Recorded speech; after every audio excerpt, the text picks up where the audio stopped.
Hello there and welcome back. I am Ramona. This is the Smell of Logic channel where we read Reddit stories. Right now we're on a whole bend of true paranormal encounters, that sort of thing. Before we get started though, if you like to color or you enjoy reading, go check out my Amazon authors page. There's a link in every description of the videos. A little bit there for everyone. If you're interested in that stuff, go check it out. If not, that's cool too. But thank you for listening. And let's begin with story 1. Many years ago, my mom and my older sister were in a car accident. They both survived, but got long-term or long-lasting neck pains. We didn't talk much about it when we were growing up. Still, a couple of years ago, the subject got brought up, and my mom said, "Oh, do you guys remember the accident? It was terrifying." And I was like, "Oh yeah, I remember it quite well. I was in the car behind you. We were in two cars because you had just bought a new one, right?" Everyone looked at each other for a moment, and they said, "But that happened on September 9th. I was born. I'm sorry. What happened in September 91? I was born late in 93. Story 2. The hardest thing that has happened to me, and this lasted a while, was not just one thing. One time I was watching a series called Haunted Latin America, and I was very scared. The fact that I thought these are real stories terrified me.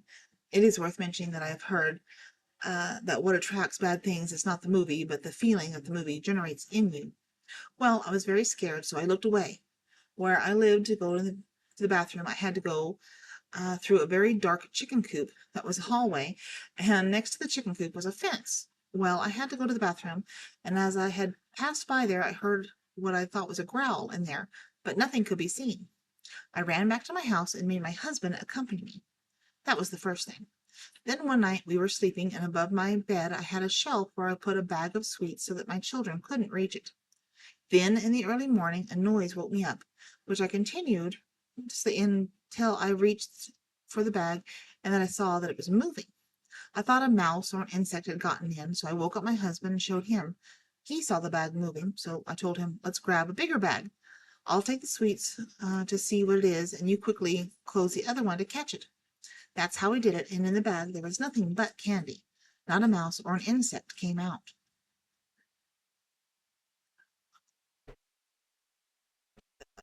Oops. I opened it and took everything in. Another day, I was sleeping with my son and my husband. One morning, my son woke up. He was about 3 or 4 years old. In my dreams, I heard him talking, and he shouted, "Dad, Dad!" We woke up very quickly, and he was crying, saying that a woman was at the foot of his bed. He thought it was his grandmother, and he said, "Grandma!" And when he opened his eyes wide, it wasn't her. She was a very tall woman, and that's when she screamed, and there is nothing. The next day I began mopping my concrete floor. As it dried at the foot of the bed, right where my son had seen the woman, two footprints left marks on me so distinct that I took a photo. Then I sent it to my husband. I have it there. Also, outside my house there was a fence that divided the large patio from a small patio. It was one of the bars that reached halfway. It had a door because in the early mornings you could hear it being pulled. Next to my house my husband's cousin lived. One time I asked her why she went out at night, and she told me no, she never did. I told her, "Pay attention. You will see that you can hear that it's not what she was being pulled from here to there, and the fence sounded for a while not as if it was an open door. On those days she sends me a message in the early morning, the cousin, and tells me I heard her. You didn't come out, and I was like, no, I don't think that I tried to stop this. During this time I prayed, burned incense, poured holy water, and attempted to consult a witch doctor, but he charged me a very high fee to visit my house, so I didn't go. One day I stopped. I felt like what had helped me was that I started praying with my children and my husband while I poured holy water in the corners of our house. That's when it all ended. Then I moved a house, and that was it. But this wasn't just in my house. I feel like sometimes he followed me to my parents' house. One night I woke up to find a girl at the foot of the bed, her hair wet, dripping down her face. I turned to wake up, and my husband was gone. I could also hear dishes being moved in the kitchen, in my parents' house, only when I was gone. Story 3. My grandfather, whom we called Dizia, which we were told was Grandpa in Polish, lived with us for a few months at the end of his life. He passed away peacefully in his sleep in our house in August. In late October, I met my now wife, and we started dating. She had an almost 2-year-old daughter. I did not meet her daughter until after we had been dating for a few months, and I did not have her at my house for an additional few months after that. After visiting my house a few times, she developed an imaginary friend with whom she would talk and play. After this happened a few times, we became intrigued with this new friend. We asked her what their name was, and she, without hesitation and perfect pronunciation, said, Diza Diza. Not something you'd expect a 2.5-year-old to be able to do. It sent a chill through me and made my hair stand up, and it still does till this day. Story 4. This happened when I was around 10 years old, and I still remember the terror I felt. By far the strangest experience I've had. I lived in a country house with my mom. Our rooms were on the second floor, just a few steps away from each other. The floor was made of relatively thin wood, and you could hear anyone stepping on it. Anyway, this happened on a Saturday morning. I woke up around 8 a.m. to play with my toys, and it was about an hour into it. I started to hear noise coming from the first floor, directly below my floor, which was the kitchen. I stopped what I was doing and listened, and it didn't take more than a few seconds for the noise to get incredibly loud, as if someone was trashing the entire kitchen. Opening and closing the fridge, cabinets, and throwing utensils was deafening. I was sweating and shaking. My first thought was that the dogs had come inside, or even someone was robbing the house. It did happen while we weren't there. So I went to my mom's room and peeked in to see if she was awake, but no, she was sound asleep, even with all the noise. I panicked, unsure of what to do, but I gathered myself, grabbed a long stick, and went downstairs to check the kitchen. I thought that waiting would be worse than anything. When I finally got the courage to walk inside, the kitchen was empty and everything was in order. The dogs were outside, and nothing was out of the ordinary. Story 5. Okay, this is hard to explain, but I will try my best for brevity. When I was 16, I came home late and saw an apparition of a man in my hallway that disappeared when I turned on the light. This started a 5-day-long experience that began with me waking up in the morning to find my wallet and keys, which I had driven home with and used to unlock the door, missing. Each night I had the same dream, which grew slightly longer, giving me the feeling that he was trying to tell me or warn me of something. All I eventually got was his very unique first name and dream flashes of a terrible car crash where he died, potentially having been caused by me, maybe a mechanical issue with my car. The man was probably in his mid-30s. After the 5th night of these dreams and constant searching for the keys and wallet, I was using my parents' spare key.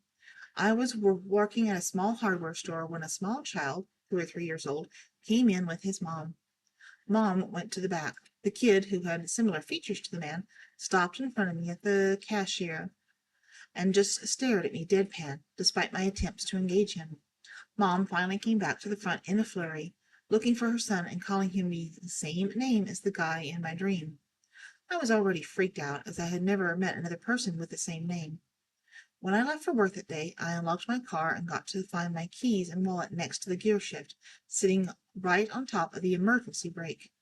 Never dreamed of him again, but I never forgot that either. Cue mental math. If the toddler in front of me at 16 was mid-30, maybe I caused his death in my late 40s. I am now 46, and if I cause an accident in the next few years, I am so sorry and would have been low-key dreading it for 30 years. If I had done the right thing and avoided it, I would never have known if the experiences are real. But last year I was experiencing a weird vibration in my car at high speeds, and I took it to 2 mechanics who said it was fine. You better believe I did my homework and eventually took it to the 3rd mechanic, who found and fixed the issue. It was a sway bar and something else in my rear suspension, so hopefully I saved my time traveling ghost. Story 6. When I was 6, we were moving from Virginia Beach back to Chicago. It was the first week of March 1963, and they were all packed up. I was 6. All that week I started hearing a woman's voice calling me. I'd look for my mother, but it wasn't her. The voice was obscured, too. I thought it sounded like a telephone operator. Before we moved, I was sitting in the living room floor next to my 4-year-old sister and the big black telephone we all had back then. It was disconnected from the wall. We were playing, and I picked up the phone to call our grandparents. I was absolutely shocked to hear the strange woman's voice on the phone. I hung it up immediately. All this stopped as soon as we got to Chicago. I guess it was some mimic. Our neighborhood had been recently carved out of a pine forest, and we were the first people to live in that house. I'm 68 now, and I've never heard any other voices. Story 7. My brother was killed in a motorcycle accident when I was 10. A few months later, I woke up to someone whispering in my ear. It was a language I didn't recognize, but it was definitely English. I rolled over and looked out of my bedroom door into the hallway, only to see the silhouette of my brother, but he was all staticky. Needless to say, it was the last time I ever slept with my door open. I never figured out the whispering, but I knew it wasn't good.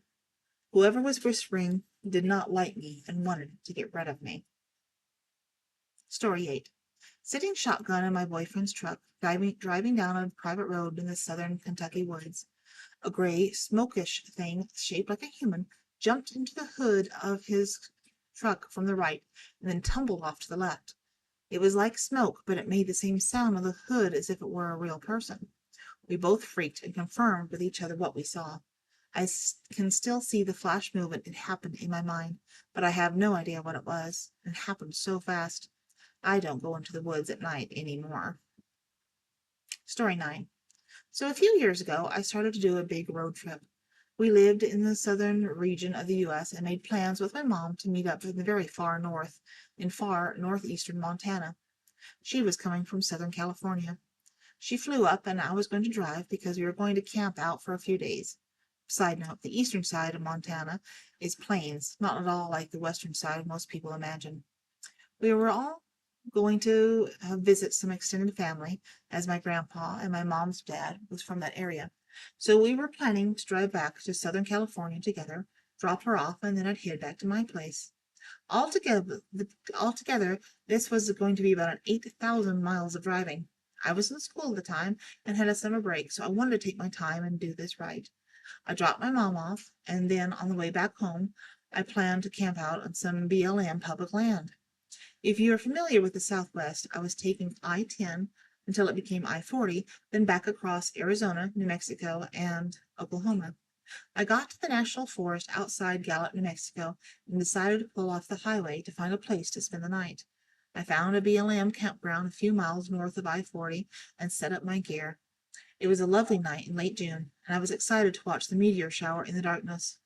There was an RV at the end of the campground and a few families sitting around, picnicking. Nobody bothered me or said anything, and I felt safe. I'm a confident camper, even alone. I was, anyway. An important detail here, because if this were a meteor shower, I decided to leave the rain fly off my tent. The tent was set up on a small bed of gravel, and my car was parked about 5 meters away from the tent. It was a beautiful forest, and the pasture area below had a herd of cattle that could be heard gently mooing. There were also crickets and frogs, making for an enjoyable evening. I enjoyed the evening and eventually drifted off to a restful sleep. I woke up at 3 o'clock exactly. I remember looking at my watch to absolute silence. There was no wind, no crickets. The cows were absolutely silent. The silence is actually what woke me up. And then the smell. It smelled like decaying bodies, extremely overwhelming and disgusting. I suppose the best way to describe it was warm and wet, like a dead carcass. I lay there, trying to get my bearings and listening intently. Then I heard footsteps. They were close to my tent, which, as a reminder, was uncovered.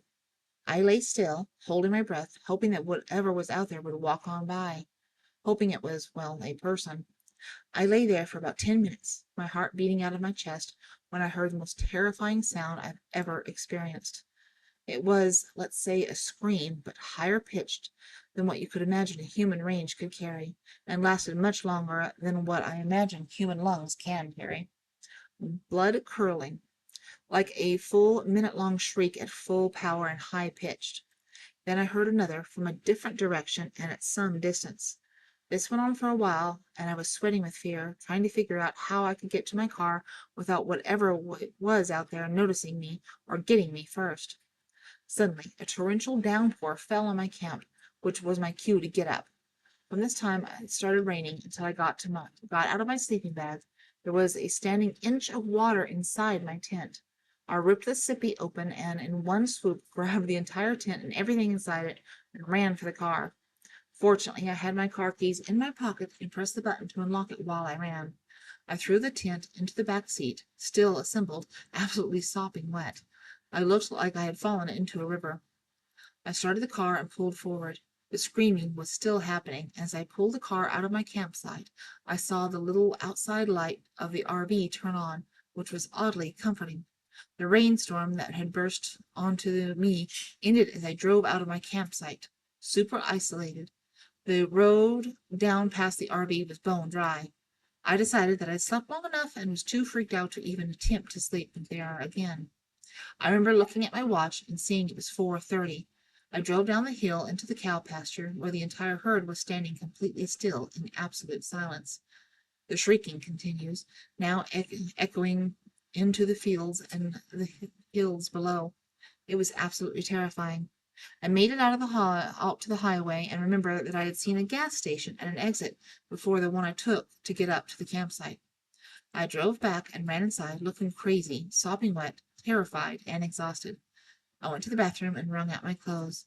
Came out, bought a big coffee and a muffin, and got back in the car. I didn't stop again until I was in Oklahoma. I drove through that area one more time years later with my husband. I was absolutely terrified to the point that I had to squeeze my eyes shut as we passed the exit, and the gas station. Story 10. Something happened to me as an infant that could never be explained. It bothered my mother until she died nearly 50 years later. I was in my crib, in my bedroom. My mother was in her room. We were the only two people in the house. I was old enough to sit up, but wasn't crawling yet. She said she could hear me babbling away in my room.